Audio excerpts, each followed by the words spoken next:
Hello friends, today I am going to discuss a very important topic of economics, that is perfect competition, which mainly plays a very important role in examination because it consists of lots of diagram, lots of tables and lots of concept so that everybody could understand perfect competition in simple language. That's why I have created this video. In this video I will explain you how the diagrams should be drawn and what type of explanation should be included in that diagram to write it perfectly. So let's start this video without wasting time. So first of all, we need to learn about the definition of perfect competition. According to Professor Marshall says the more nearly perfect market is, the stranger is the tendency for the same price to be paid for the same thing at the same time in all the parts of the market. मतलब कि बाज़ार जितना अधिक पूर्ण होगा उतना ही उसके सभी भागों में किसी एक वस्तु के लिए एक समय पर एक ही कीमत चुकाने की प्रवृत्ति पाई जाएगी. ये डेफिनेशन था. सेकेंड है according to professor Leftwich. He says perfect competition is a market in which there are many firms selling identical products with no firm large enough relative to entire market to be able to influence market price. मतलब पूर्ण प्रतियोगिता वह बाज़ार की स्थिति है जिसमें बहुत सी फर्में एक समान वस्तुएं बेचती हैं और इनमें से किसी भी एक फर्म की यह स्थिति नहीं होती कि वह बाज़ार कीमतों को प्रभावित कर सके. So these two are the definition which should be learn by a student if he or she is studying perfect competition because these definitions are most important one. Now comes the characteristics.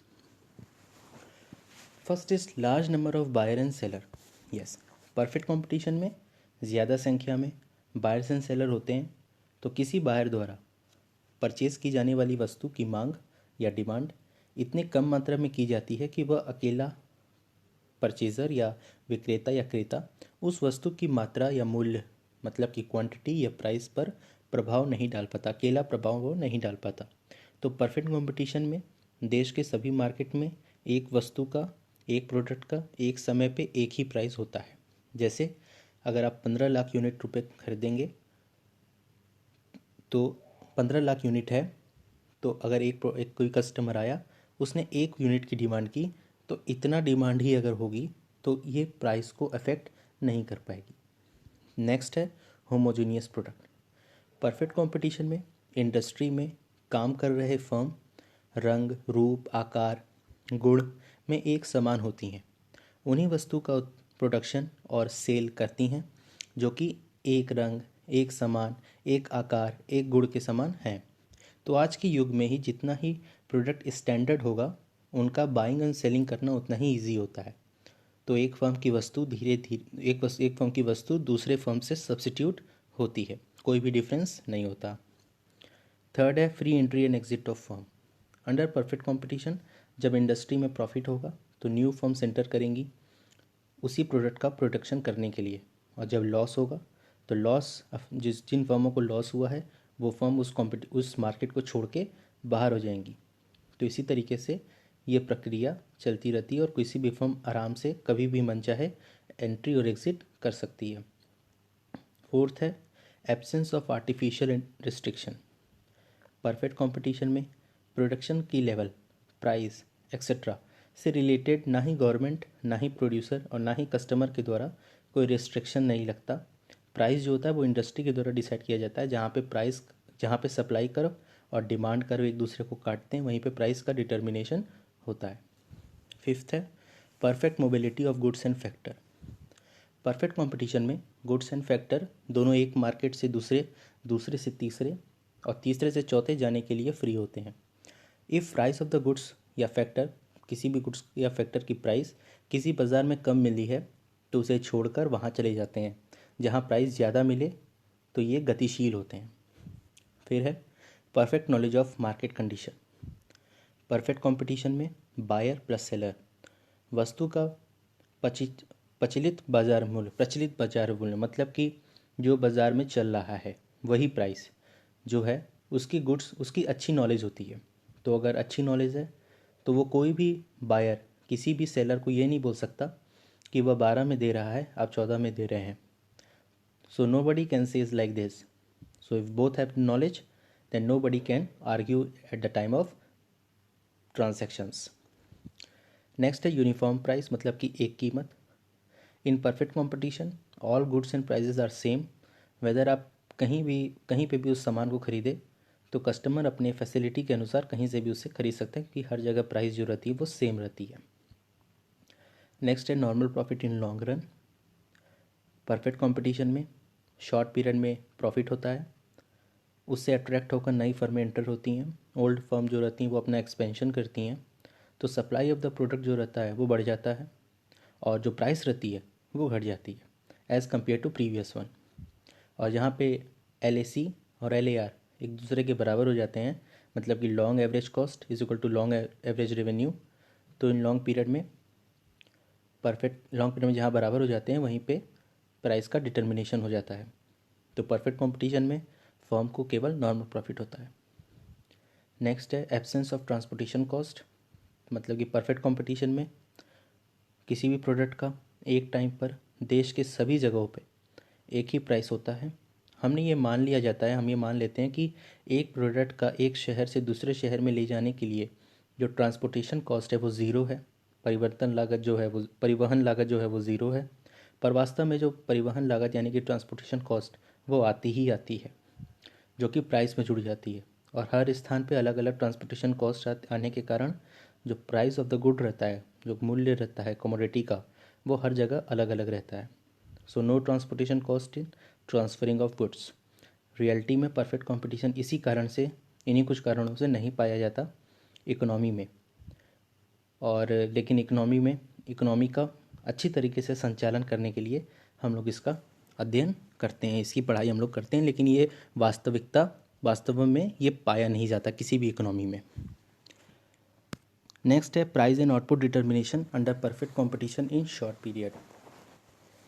इसको समझने से पहले हमें ये समझना पड़ेगा कि short period क्या है.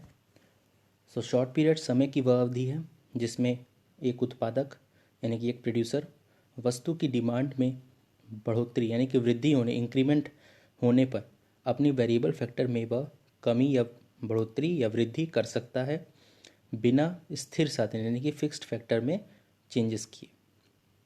यानी कि कोई फर्म जब इक्विलिब्रियम में हो तो उसका वो प्रोडक्शन लेवल में कोई चेंजेस करना नहीं चाहती. तो इक्विलिब्रियम को फाइंड आउट करने के लिए कि किस पॉइंट पे इक्विलिब्रियम मिल रहा है, हम दो मेथड का यूज़ करते हैं. पहला है टोटल रेवेन्यू मेथड, ये कम यूज़ होता है, और दूसरा है मार्जिनल रेवेन्यू मेथड. ये सही तरीका है इक्विलिब्रियम को फाइंड आउट करने का. तो जब MC और MR को नीचे से काटती है, वही इक्विलिब्रियम पॉइंट होता है. और दैट इक्विलिब्रियम पॉइंट से प्रोडक्शन बढ़ने पर प्रॉफिट होगा या लॉस होगा, ये हमें पता चलता है AC is equal to AP से. यानी कि AC is equal to AP अगर होगा तो वो नॉर्मल प्रॉफिट का कंडीशन है, मतलब no profit no loss. AC ज़्यादा है AP कम है तो वो लॉस है, एडवर्स कंडीशन है. और यदि AC कम है AP ज़्यादा है तो वो प्रॉफिट का कंडीशन है. नेक्स्ट है मेरा profit sharing in short period. Short period में अगर प्रॉफिट होता है तो उसे हम किस प्रकार से समझेंगे, और इसी तरीके से हम लोग आगे समझेंगे कि लॉन्ग पीरियड में क्या होता है. तो शॉर्ट पीरियड में हम प्रॉफिट समझेंगे, फिर नॉर्मल प्रॉफिट, फिर लॉस कब कब होता है.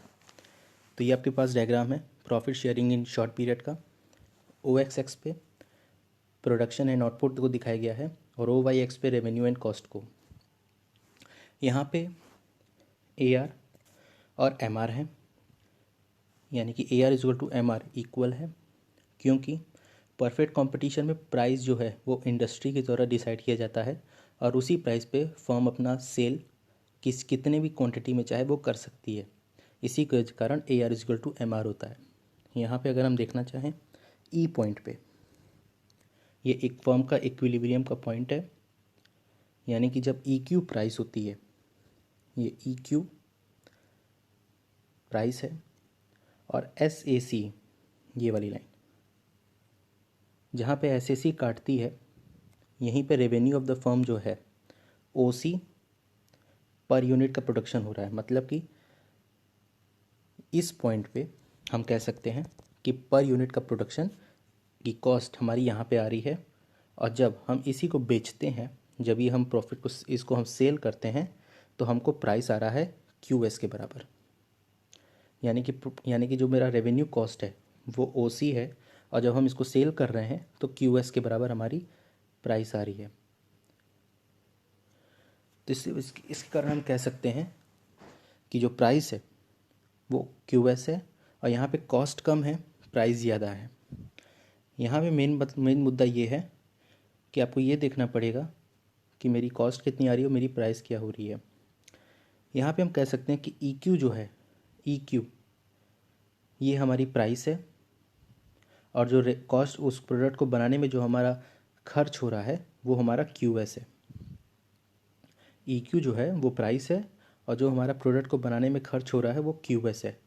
इसका मतलब यहाँ पे कॉस्ट कम है, तो कॉस्ट कम है, कॉस्ट मतलब जो हमारी आ रही है लागत वो कम है, और सेलिंग प्राइस ज़्यादा है, तो इसका मतलब क्या हुआ? इसका मतलब प्रॉफिट हुआ। कितना प्रॉफिट हुआ? ES के बराबर ये हिस्सा। तो इसकी तरह हम कह सकते हैं कि जब OQ का प्रोडक्शन होता है तो मेरा प्रॉफिट कितना होता है? CSEP। ये मेरा प्रॉफिट हो जाता है। जब हम लोग OQ का प्रोडक्शन करेंगे तो CSEP प्रॉफिट हो जाता है। तो ये था profit sharing in short period. आगे चलते हैं। आगे है मेरा normal profit in short period. Normal profit in short period मतलब यहाँ पे इंडस्ट्री जो है वो प्राइस को डिसाइड कर रही है, तो उसने प्राइस को डिसाइड किया OP1, और डिमांड कर्व जो है, जो मेरे डिमांड कर्व है ये यही है। OP1 इज इक्वल टू, मतलब कि जो OP1 डिमांड कर्व है हमारी, वो AR is equal to MR1 के बराबर है। AR is equal to MR के बराबर है, और फर्म का इक्विलिब्रियम पॉइंट है E। तो जब हम EQ पे लंब डाल देते हैं, EQ पे परपेंडिकुलर लाइन खींच देते हैं, तो हमें ये पता चल जाता है कि कोई भी फर्म अगर OQ1 लेवल का प्रोडक्शन करती है किसी भी प्रोडक्ट को बनाने में, तो उसकी एवरेज कॉस्ट पर यूनिट आती है Q1 E1 के बराबर, Q1 E के बराबर एवरेज कॉस्ट आती है। और मार्केट में जब वो उस प्रोडक्ट को लेके जाती है तो उसे प्राइस कितना मिल रहा है? प्राइस मिल रहा है OP के बराबर। तो जब एक फर्म को अपने प्रोडक्ट को बनाने की लागत के बराबर ही उसे प्राइस मिलता है, तो हम कह सकते हैं कि उस वक्त फर्म को नॉर्मल प्रॉफिट की कंडीशन में वह रहती है, ना तो प्रॉफिट हो रहा है ना तो लॉस हो रहा है। नेक्स्ट है लॉस की कंडीशन। यहाँ पे फर्म का इक्विलिब्रियम पॉइंट F2 पर है, और F2 के ऊपर SAC2 जो है ये एवरेज रेवेन्यू से अधिक है, मतलब SAC जो है वो SAR से बड़ा है, मतलब short average cost is more than short average revenue. जो हमें ये बताता है ये शॉर्ट एवरेज कॉस्ट ये शॉर्ट एवरेज रेवेन्यू से बड़ा है, जो हमें ये बताता है कि लॉस हो रहा है। तो यहाँ पे फर्म अपने प्रोडक्ट को बनाती है तो उसे कॉस्ट कितनी आ रही है? उसे कॉस्ट आ रही है, पर यूनिट कॉस्ट आ रही है Q2C2 के बराबर। Q2C2 के बराबर उसे पर यूनिट कॉस्ट आ रही है। हम कह सकते हैं कि OS2 के बराबर उसे पर यूनिट कॉस्ट आ रही है। और जब उसे मार्केट में ले जाके बेचती है तो उसे सेलिंग प्राइस मिल रही है OP2 के बराबर, या हम कह सकते हैं Q2F2 के बराबर। तो उसे पर यूनिट का लॉस कितना हो रहा है? S2 और P2 पर यूनिट लॉस है, लेकिन अगर हम टोटल लॉस को देखें तो S2, P2, E2 और C2 के बराबर ये हिस्सा टोटल लॉस हो रहा है। तो ये कुछ कंडीशन थी, 3 कंडीशन थी जब फर्म को प्रॉफिट होगा, नॉमिनल प्रॉफिट होगा या फिर लॉस होगा। ये शॉर्ट पीरियड में था। अब बात करते हैं लॉन्ग पीरियड की। लॉन्ग पीरियड में फर्म का साम में कहाँ पे मिलेगा?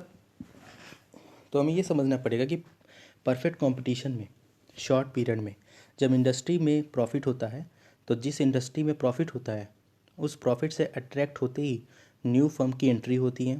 तो new firm quantity of goods in market, जब न्यू फर्म की एंट्री होगी तो मार्केट में गुड्स की क्वांटिटी इंक्रीज़ हो जाएगी। क्वांटिटी इंक्रीज़ हो जाएगी तो मतलब सप्लाई इंक्रीज़ हो जाएगी।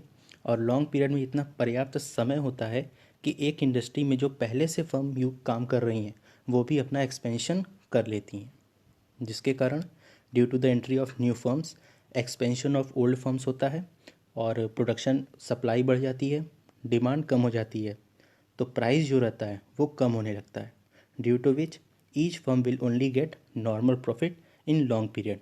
तो हर फर्म को लॉन्ग पीरियड में केवल और केवल नॉर्मल प्रॉफिट होगा। इस डायग्राम में यहाँ पे DC यानी कि demand curve is equal to PL है, ये डिमांड कर्व है, ये वाली लाइन ये डिमांड कर्व है जो कि LAR और LMR के बराबर है। फर्म की लॉन्ग मार्जिनल कॉस्ट यानी कि LMC, जहाँ पे LMR को नीचे से काटेगी वही फर्म का इक्विलिब्रियम पॉइंट होगा जो कि E होगा। और जब EQ is drawn, when the EQ is drawn, so in long period firm produces OQ। Long period में फर्म OQ का प्रोडक्शन करेगी टू मेक द प्रोडक्ट, जिसकी पर यूनिट कॉस्ट आएगी EQ या OP के बराबर, यहाँ पे P लिख सकते हैं, EQ या OP के बराबर। और जब वो उसे मार्केट में सेल करेगी तो प्राइस आएगी QE या OP के बराबर, मतलब कॉस्ट भी सेम, प्राइस भी सेम। तो इस केस में यानी कि लॉन्ग पीरियड में केवल और केवल नॉर्मल प्रॉफिट ही फर्म को होता है। तो ये था equilibrium of the firm in the long period. उसके बाद है equilibrium in industry and representative firms, यानी कि फर्म का साम्य जब इंडस्ट्री और रिप्रेजेंटेटिव फर्म के हम तुलना करेंगे उस समय इस फर्म का साम्य क्या होगा। ये भी परफेक्ट कंपटीशन का एक इम्पॉर्टेंट हिस्सा है। तो यहाँ पे डिमांड कर्व ऑफ इंडस्ट्री जो है, यानी कि ये इंडस्ट्री का डिमांड कर्व है, ये रिप्रेजेंटेटिव फर्म है। Demand curve of industry is equal to as, जैसे जैसे प्राइस घटेगी डिमांड बढ़ेगी। इसी के कारण जो डिमांड कर्व रहेगी वो ऊपर से नीचे की ओर ऐसे झुकी रहेगी, यानी कि A1 जो है यहाँ पे वो डिमांड कर्व है।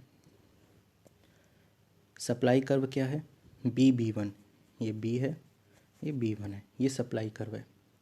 यह नीचे से ऊपर की ओर बढ़ता हुआ होता है क्योंकि सप्लायर के द्वारा उत्पादित की गई वस्तु की कीमत बढ़ती है, इसलिए सप्लाई बढ़ती है।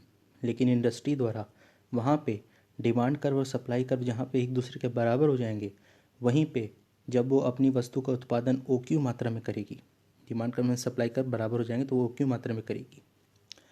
Price of this product is decided OP, यहाँ पे जो प्राइस ऑफ द प्रोडक्ट है ये OP डिसाइड हो चुका है, ये प्राइस है।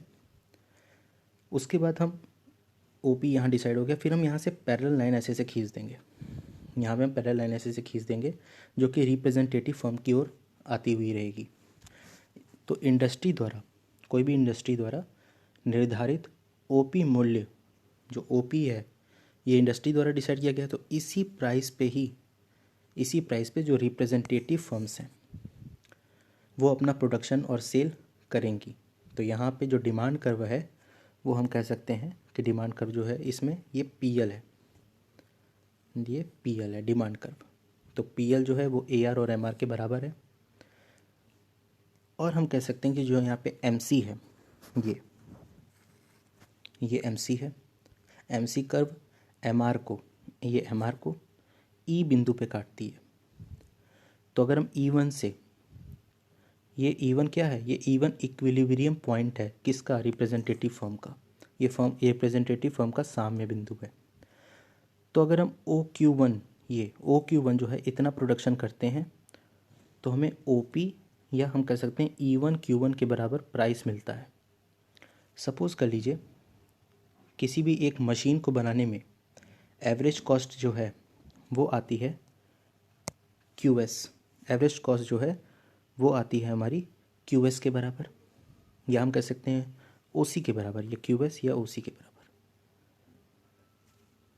तो P1 यानी कि ये P, E1, S और C, इतना मेरा यहाँ पे टोटल प्रॉफिट हो रहा है।